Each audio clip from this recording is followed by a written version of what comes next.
Très chers téléspectateurs, bonsoir. Si vous venez de nous rejoindre, bienvenue sur l'échiquier international.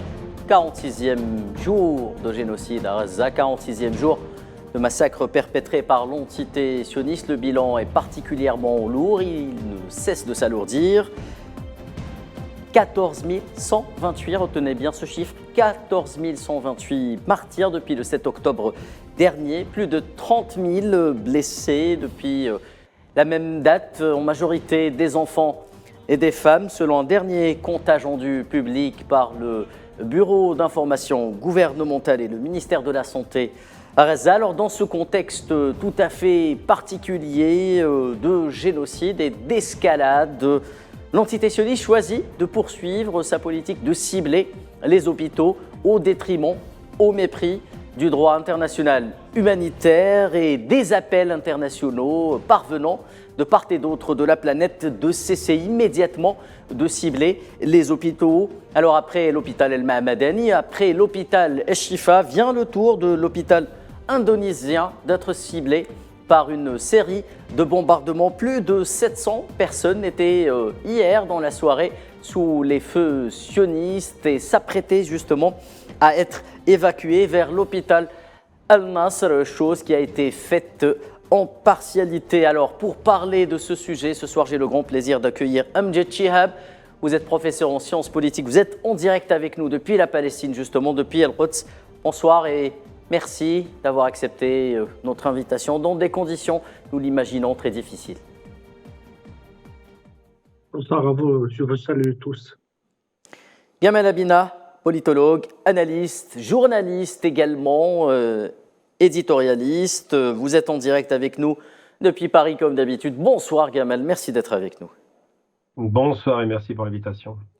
Sans transition, entamons ce débat avec vous, Amjad Chihab. Alors, avant de parler des hôpitaux, justement, et de cette politique meurtrière sioniste qui ne lui rapporte justement que peu de résultats, si ce n'est aucun résultat pour l'instant, justement, pourquoi et comment expliquer cet acharnement contre les hôpitaux qui ne masque pas justement l'échec militaire des opérations terrestres à Gaza? Non, les attaques des hôpitaux, il a plusieurs objectifs. Première chose, il voulait détruire toute l'infrastructure civile, oui, et surtout les hôpitaux, parce que les hôpitaux, c'est une raison de vivre, continuer de vivre. Il voulait nettoyer tout le nord de Gaza pour la première phase. Ils ont une stratégie de nettoyage ethnique, de vider complètement le nord de Gaza afin qu'ils puissent revenir et occuper la bande de Gaza à long terme. Ils ont fait 3 scénarios depuis le 12 octobre, après 5 jours de l'opération Tawafan al-Aqsa. Ils ont préparé des scénarios bien faits pour essayer de profiter de la situation afin d'arriver à arracher le sens humaniste sur la résistance palestinienne et aussi arracher la légitimité de se défendre de la résistance afin qu'ils puissent liquider la cause palestinienne, surtout liquider la présence de la résistance palestinienne à Gaza. Donc les hôpitaux, ils montrent leurs muscles aussi, ils prennent aussi les blessés comme otages pour faire la pression et le chantage sur la résistance palestinienne afin qu'ils puissent arriver à une concession en faveur de la force d'occupation. Ils ont fait ça depuis 46 jours, ils n'ont même pas réussi à faire ça. Ils continuent à faire ça, ils disent si on n'arrive pas à faire avec toute cette force, on va essayer de plus, on fera un peu plus de force en utilisant plus de bombes interdites selon le droit international, surtout les bombes Basfour ou les bombes qui sont des capacités d'explosion plus fortes qu'avant. Et ils ont fini par jeter plus de 36 000 tonnes de bombes, même au Deuxième Guerre mondiale, avec une superficie autant que la superficie de bombes de Gaza n'était même pas utilisée.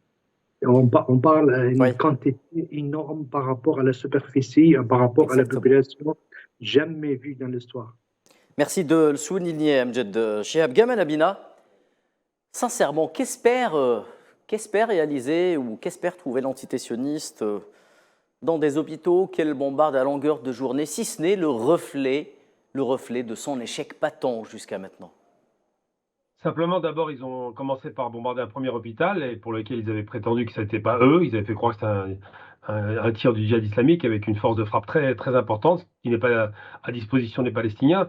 L'objectif, c'est simplement pour effacer trois choses.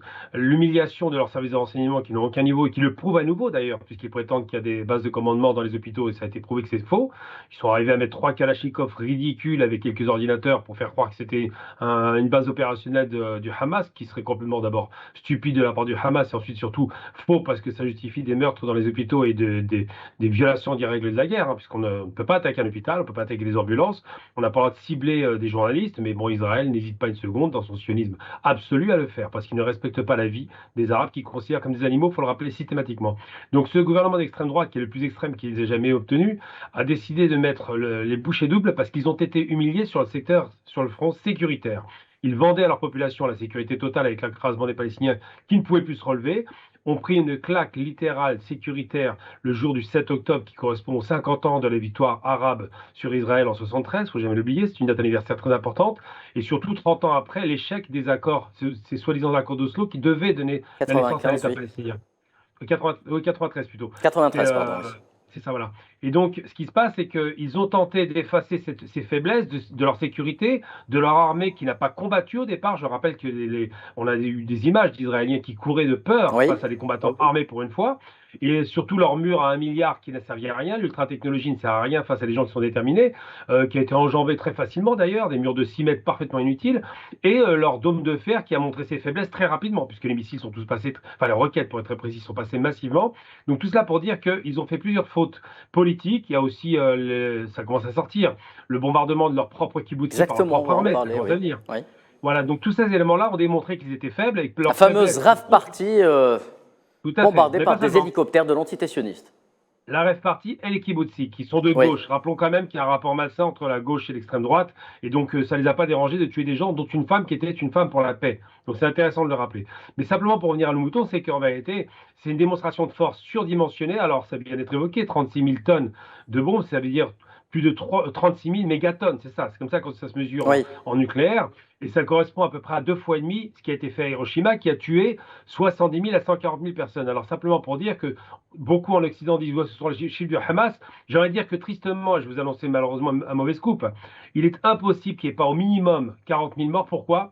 Parce que quand on lâche des bombes de 1 tonne sur une population concentrée comme à Gaza, quand des bombes de 1 tonne ne tueraient qu'une personne, hein, donc je suis vraiment au plancher, et qu'il y en a 40 000 qui ont été lancés, on est sûr qu'il y a au moins 40 000 morts parce qu'on ne compte pas aujourd'hui, parce qu'on n'a pas la possibilité de vérifier le nombre de massacres. Donc aujourd'hui, le massacre à grande échelle est mis en place. Pourquoi?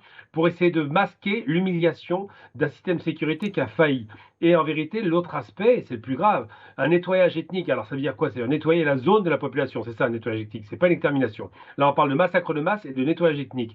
Eh bien, ils sont en train de procéder à une tentative de nettoyage ethnique et les Palestiniens, qui ont très bien compris que c'était une nouvelle Nakba, refusent de partir. Ils préfèrent mourir l'arme au pied ou dans les immeubles plutôt que de laisser à Israël la possibilité à nouveau de conquérir un territoire qu'elle va voler par la force. Très bien, je rappelle que le nombre de personnes portées communément, c'est comme ça qu'on dit, portées et disparues pour l'instant, mais qui sont en réalité bloquées sous les décombres, on parle de cadavres, selon le Bureau d'information gouvernemental, eh bien, ils sont au nombre de 6 000 martyrs au minimum.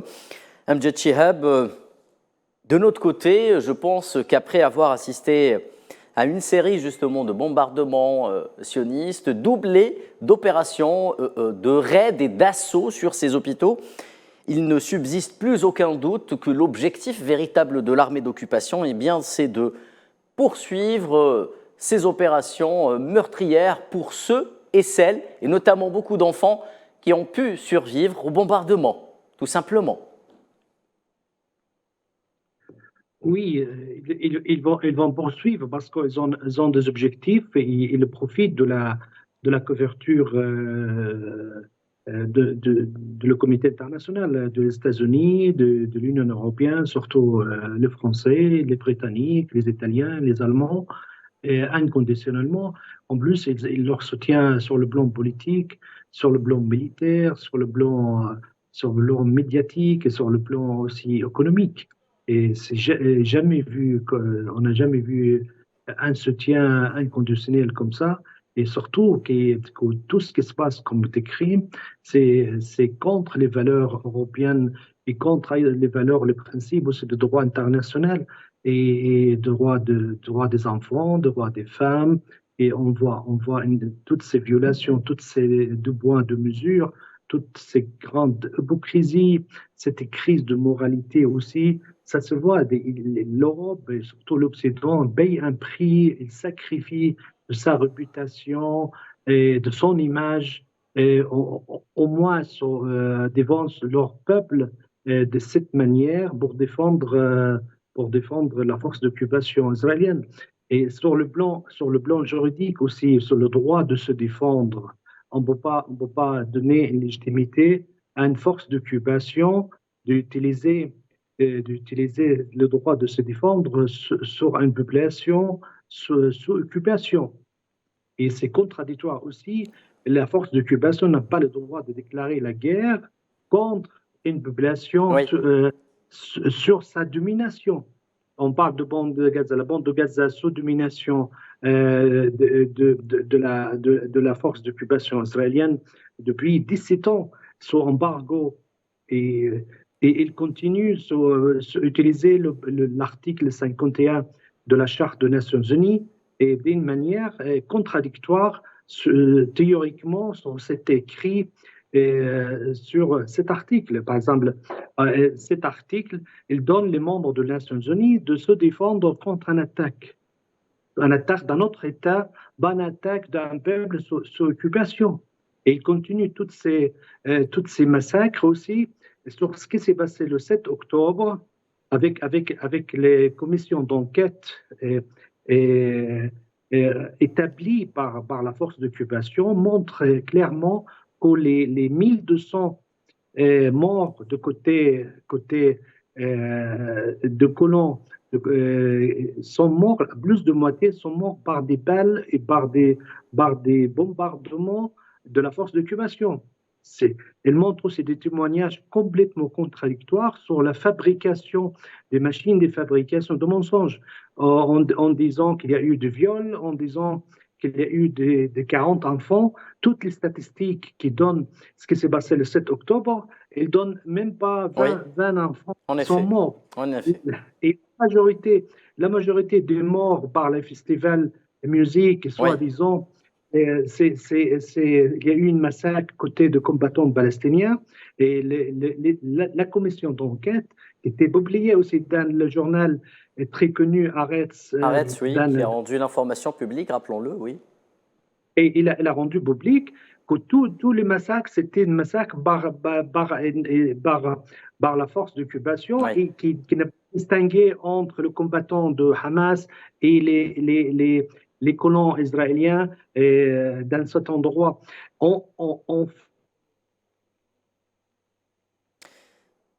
Avant de retrouver Amjad Chihab pour une victime d'une petite coupure, nous imaginons bien que les moyens de communication, et c'est le cas à Reza depuis justement le 7 octobre, y compris Al-Quds, sont parfois difficiles.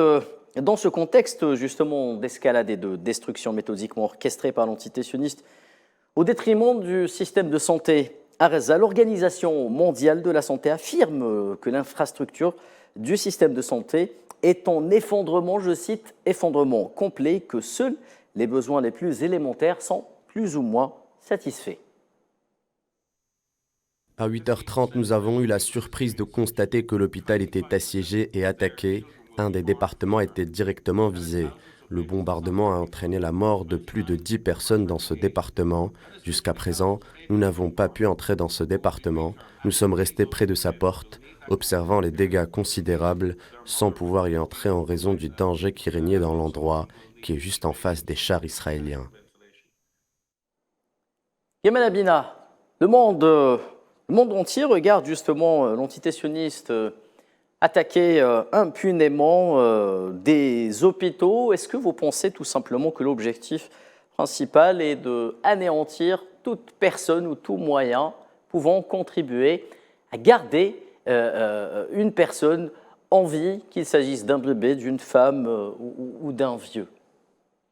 Ça a été dit tout à l'heure, effectivement, l'objectif, c'est de détruire les infrastructures qui ont été construites, d'ailleurs, rappelons-le, parce qu'on parle de l'hôpital indonésien, par des étrangers Oui. en vue de viabiliser Gaza. Il faut jamais l'oublier. Ça avait commencé par l'aéroport à l'époque, dans les premières agressions, il y a quelques années, et maintenant, ils mettent le paquet sur toutes les infrastructures civiles et les infrastructures utiles à la population. Les hôpitaux, évidemment, sont essentiels. Je pour dis la ça parce que garantie dans le lot, plusieurs personnes parmi les personnels médicaux sont tuées au quotidien. Tout à fait, parce qu'ici, d'abord, en priorité, évidemment, les journalistes. On a Ouais. vu qu'il y a plus de 40 journalistes qui ont été assassinés, encore 2 ce matin au Liban. Oui, ceux de la chaîne El Mayadeen, paix à leur âme. Oui. Absolument. Absolument. Donc, l'objectif, c'est d'empêcher que les gens parlent, d'empêcher qu'il y ait des témoins objectifs comme les journalistes, et d'empêcher que les médecins puissent soigner les malades, Voilà. puisqu'ils tuent aussi les médecins. Et donc, l'idée, c'est quoi? C'est de déstructurer totalement la bande de Gaza. D'ailleurs, ils envoient, vous avez déjà vu une armée, ça c'est assez extraordinaire, ça devrait frapper les esprits. Est-ce que vous avez déjà vu une armée qui envoie des bulldozers pour détruire les rues? C'est jamais vu. Une armée, c'est là pour tuer, pour faire exploser des immeubles, pour attaquer les ennemis. Mais des bulldozers, quel est l'objectif de cela?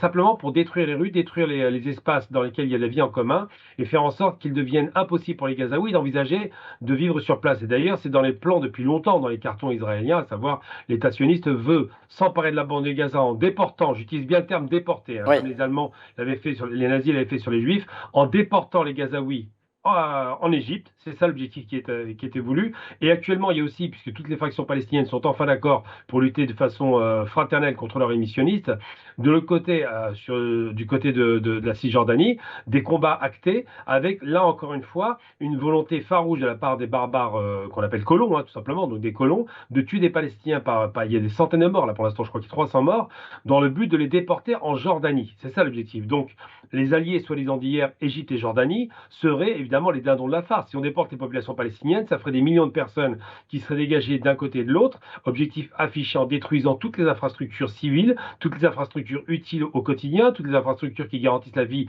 normale d'une population, même si à Gaza, ça n'a jamais été une vie normale, puisque c'est une prison entourée de murs, rappelons-le quand même, avec des miradors. Eh bien, l'objectif, c'est de faire en sorte que ça devienne un enfer pour que les Gazaouis finissent par partir. Et d'ailleurs, ça a été dit par un des barbares qui tient l'État raciste sioniste actuellement et qui dit il faut que les Gazaouis dégagent dans d'autres pays, on ne veut plus les voir. Donc ils veulent déporter la population, d'abord Gaza, et ensuite, évidemment, la Cisjordanie. Mais le problème, c'est que le monde entier l'a compris, que les manifestations dans le monde entier sont acquises à la Palestine et que les rares manifestations en soutien à la barbarie sioniste sont comptent sur les doigts de la main. Il n'y a quasiment plus personne qui ose manifester pour un gouvernement d'extrême droite. Rappelons à chaque fois une chose essentielle. Actuellement, on est en train, ces gens, je parle des Occidentaux, des pays, des dirigeants, soutiennent un gouvernement d'extrême droite. C'est comme s'ils avaient soutenu Franco, Mussolini ou Hitler dans les années 30. C'est extrêmement grave. C'est-à-dire qu'ils savent que ces gens sont racistes, sont des illuminés, sont quasiment il y a une branche extrêmement radicale religieuse avec une branche racialiste, suprémaciste blanche, qui veulent faire la destruction des Palestiniens en les présentant comme des animaux, alors que là encore, il faut rappeler, le peuple palestinien est un des peuples les plus éduqués au monde. Actuellement, quand on tue à Gaza, on tue des gens très lettrés, très éduqués, souvent ingénieurs, médecins, avocats ou autres, qui ne peuvent pas travailler. C'est ce qui dérange l'entité sioniste par-dessus tout. Absolument. Oui. Absolument, c'est ça qui dérange. Amjad Chehab, quelle sera la prochaine étape d'après vous? Est-ce que l'entité sioniste peut aller jusqu'à bombarder tout simplement des hôpitaux à Gaza? Je pense et non pas l'enceinte des hôpitaux, je veux dire, les bombarder afin de les détruire et de causer un maximum de pertes en matière de vie humaine. Oui, je pense ils font aujourd'hui entre 300 et 500 martyrs chaque jour. Ils ont un plan de finir avec le nord de Gaza et après attaquer avec un offensive terrestre le sud. Et dans d'un premier objectif, de faire du nettoyage ethnique et de forcer les gens à quitter les territoires, surtout le sentiment, il n'y a aucun endroit de sécurité, que ce soit au nord ou au sud. Mais avec le manque de nourriture, le manque aussi de médicaments et la coupure d'électricité et aussi de l'eau, je pense qu'ils vont finir à avoir une situation humanitaire très, très grave qui va obliger les habitants à partir. Surtout, le numéro 2, ou l'ancien chef de Mossad, il a commencé de contacter avec plusieurs pays dans le monde pour faire un plan que chaque pays accepte au moins 25 000 réfugiés palestiniens de bande de Gaza. Ils ont de plans un peu diaboliques pour faire sortir les habitants en cas où il reste beaucoup de monde. Ils vont chercher à installer un modèle comme ils le font en Cisjordanie. On l'appelle le modèle des territoires de zone P. Les territoires de zone P, c'est les territoires sous contrôle de sécurité israélienne, comme ils font en Cisjordanie, et avec une administration civile, soit disant de l'autorité, ou avec une administration de certains pays arabes ou des responsables palestiniens, selon leur scénario. En cas qu'ils réussissent à gagner la guerre de terrain, et avec toute la résistance acharnée et qu'ils font aujourd'hui comme un miracle de supporter toute cette fossée de capacités militaires, surtout d'équipements et toutes les armes très sophistiquées, surtout l'aviation militaire et la capacité de frappe, de destruction, et même les professionnels d'analyse politique ou les experts militaires côté de la force d'occupation n'ont pas réussi à comprendre comment les citoyens ou les combattants de résistance palestinienne ont réussi à supporter toute cette drame, surtout cette pression, que ce soit au niveau civil et au niveau de combattants de la résistance, et qu'on voit surtout les vidéos qui sortent de la bande de Gaza, on voit une résistance qui continue d'une façon imaginable par rapport à tous les moyens utilisés contre la bande de Gaza. Et je pense qu'ils vont passer au niveau stade deuxième, en cas où il n'y a pas eu de sanctions, et jusqu'à maintenant, il n'y a même pas ni pression politique de la communauté internationale. On voit une grande hypocrisie entre la déclaration qu'on écoute sur la télé, par exemple. Je donne un exemple, le président français, qui a changé d'avis pour un peu s'adapter avec l'opinion publique française. En même temps, il envoie le ministre de la Défense français pour soutenir la force de l'occupation qui attaque la bande de Gaza. L'hypocrisie, le double discours, justement, oui, de la communauté internationale, y compris certains pays européens. Surtout les Américains aussi l'utilisent aussi, surtout que les États-Unis, c'est qui dirigent les cabinets de la guerre contre Gaza. On a vu des soldats de forces spéciales maritimes, soi-disant Delta, et aussi de soutien aussi des forces spéciales pour libérer les otages, soi-disant, sont sur le terrain, côte à côte, avec la force d'occupation israélienne.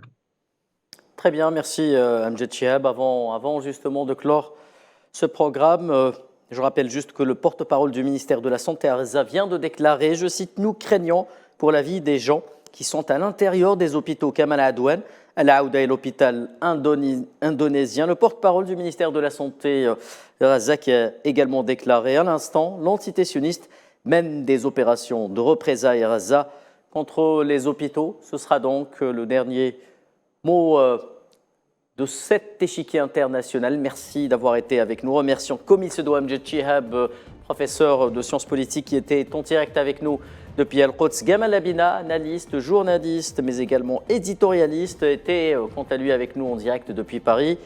Merci à vous, mesdames et messieurs, de nous avoir prêté attention et à demain.